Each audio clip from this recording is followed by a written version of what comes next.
Près de 7 mois après le coup d'État militaire qui a mis fin à plus de 55 ans de règne de la famille Bongo au Gabon, le nouvel homme fort du pays de Liomba, le premier président de la République gabonaise, le général Brice Clotaire Oligui Nguema, a décidé de réunir ses compatriotes autour d'une grande table pour réfléchir sur les mécanismes d'un retour à l'ordre constitutionnel.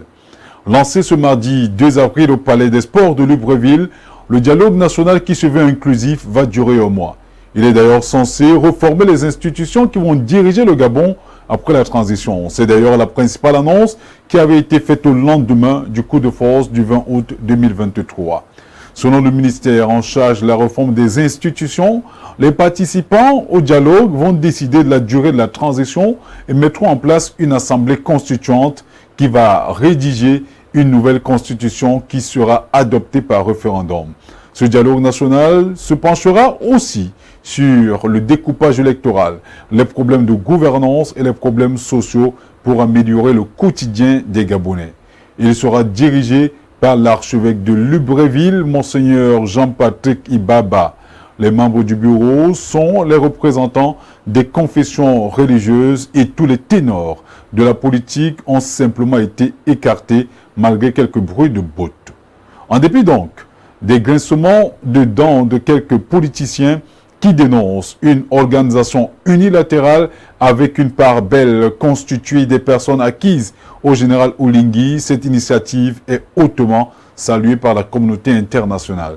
D'ailleurs, selon le gouvernement gabonais, 38 000 doléances et suggestions ont été recueillies parmi les 2 millions d'habitants de ce petit pays d'Afrique centrale riche en pétrole. Elles devraient être synthétisées pour servir de base aux travaux du dialogue et le dialogue national n'étant pas souverain, soulignons-le, ces résolutions ne seront donc pas contraignantes. Mais la principale préoccupation des pourfendeurs du général Oligui reste et demeure l'avenir du chef de l'État.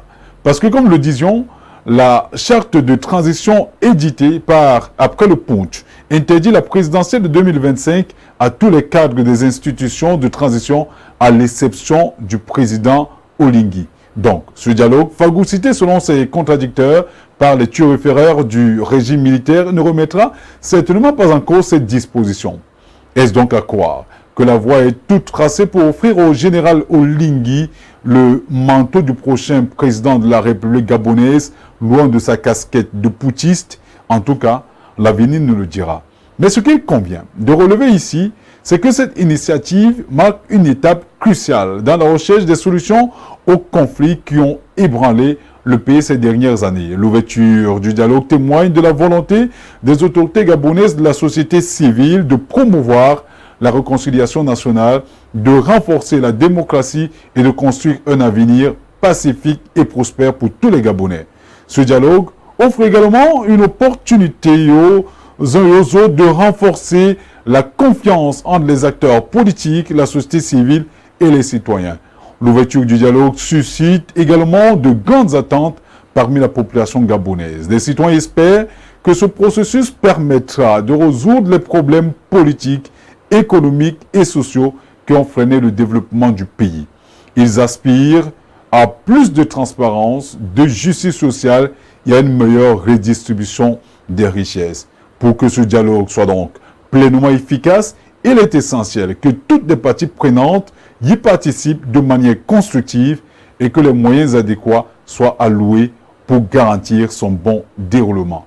L'engagement de tous les acteurs, combiné à la volonté politique et à la participation citoyenne, ouvrira la voie certainement à une transformation positive de la société gabonaise vers une nation unie et prospère.